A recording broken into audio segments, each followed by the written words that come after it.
Brought to you by TechnoSpark 20 series smartphones. I'm superhuman.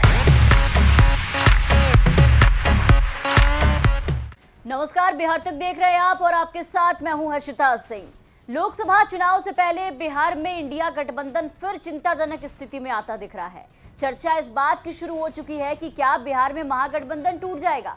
अब इसकी कई वजह है जिसको लेकर के ये सवाल उठ रहे हैं। पहला तो सीटों को लेकर के मचा घमासान और दूसरा पप्पू यादव और पूर्णिया की सीट, जिसको लेकर महागठबंधन में दरार पड़ती और तकरार बढ़ती नजर आ रही है। माना जा रहा है कि दोनों पार्टियां अलग अलग चुनाव लड़ सकती हैं। गठबंधन टूटने की वजह बताई जा रही है कि कांग्रेस आरजेडी के रवैये से परेशान है।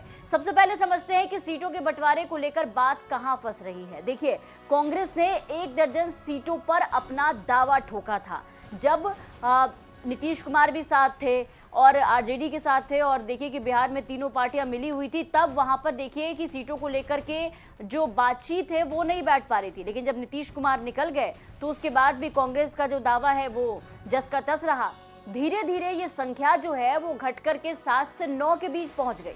लेकिन अब आरजेडी की रणनीति की वजह से कांग्रेस लगभग 6 सीटों पर सिमटी दिख रही है। सूत्रों के मुताबिक कांग्रेस को जो सीट इस वक्त आरजेडी ऑफर कर रही है उसमें ज्यादातर सुरक्षित सीटें हैं। कांग्रेस को आरजेडी की तरफ से इनकी सिटिंग सीट किशनगंज दे दी गई। इसके अलावा कांग्रेस को समस्तीपुर, सासाराम, पटना साहिब, गोपालगंज जैसी सीटें दी जा रही है। लेकिन यहाँ कांग्रेस पूर्णिया की सीट मांग रही है, वो पूर्णिया जिसे पप्पू यादव अपनी लाइफ लाइन बता चुके हैं और दावा कर चुके हैं कि मर जाएंगे लेकिन कांग्रेस नहीं छोड़ेंगे, दुनिया छोड़ देंगे लेकिन पूर्णिया नहीं छोड़ेंगे। उन्होंने सोशल मीडिया पर यह ऐलान कर दिया और इसी पूर्णिया पर बातचीत जो है वो डन होने के बाद ही पप्पू यादव ने लालू तेजस्वी सबसे बात करने के बाद ही कांग्रेस ज्वाइन कर लिया था। लेकिन अब आरजेडी यहां खेल कर गई और ये खेल तब बदला जब आरजेडी में एंट्री हुई बीमा भारती की, जिन्होंने जेडीयू छोड़कर कल ही आरजेडी का दामन थाम लिया और साफ साफ कह दिया दामन थामने के बाद कि हम किसी का नहीं जानते कौन क्या करेगा, लेकिन मैं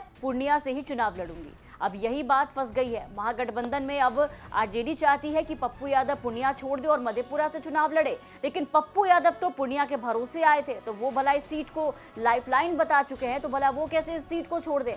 अब यहाँ बात फंस गई है। कांग्रेस पूर्णिया सीट मांग रही है लेकिन उसे पूर्णिया के बजाय नालंदा, हाजीपुर सीट ऑफर की जा रही है। कटिहार सीट पर भी पेच फंसा हुआ है। कुल मिलाकर के मामला 6 सीटों से आगे नहीं बढ़ रहा है और बिहार में पूर्णिया लोकसभा सीट को लेकर के महागठबंधन के अंदर जो राजनीति है वो काफी ज्यादा गर्मा गई है। अब तक इस सीट पर कांग्रेस की दावेदारी मजबूत लग रही थी, लेकिन अचानक रुपौली विधायक बीमा भारती ने जेडीयू का दामन छोड़कर आरजेडी में शामिल हुई और उसके बाद जो फैसला लिया, इसके बाद पप्पू यादव ने फिर दोहराया कि पूर्णिया से वही चुनाव लड़ेंगे। इधर आरजेडी कांग्रेस को 6 सीटों पर निपटाने की कोशिश में है, लेकिन कांग्रेस में तैयारी भी हो चुकी है। अब तक आपको बता दें, अंदर खाने ये भी खबर है कि कांग्रेस की तरफ से साफ साफ कहा गया है कि अगर बात नहीं बनी तो आरजेडी से कांग्रेस जो है वो फ्रेंडली फाइट तक करेगी। यहां तक की तैयारी है। अब इन तमाम अटकलों के बीच मामला जो है वो पूरी तरीके से फंसता नजर आ रहा है और इसी को लेकर के चर्चा है कि महागठबंधन में टकराव जो है वो बढ़ सकता है। पप्पू यादव और पूर्णिया सीट को लेकर के, खास करके महागठबंधन को लेकर के ऐसी चर्चाएं हैं कि बिहार में महागठबंधन टूट जाएगा। क्या महागठबंधन जो है वो बिखराव के रास्ते पर है? इस पूरी खबर पर आपकी क्या राय है, कमेंट करके जरूर बताएं। बिहार की तमाम खबरों के लिए आप बने रहे बिहार तक के साथ।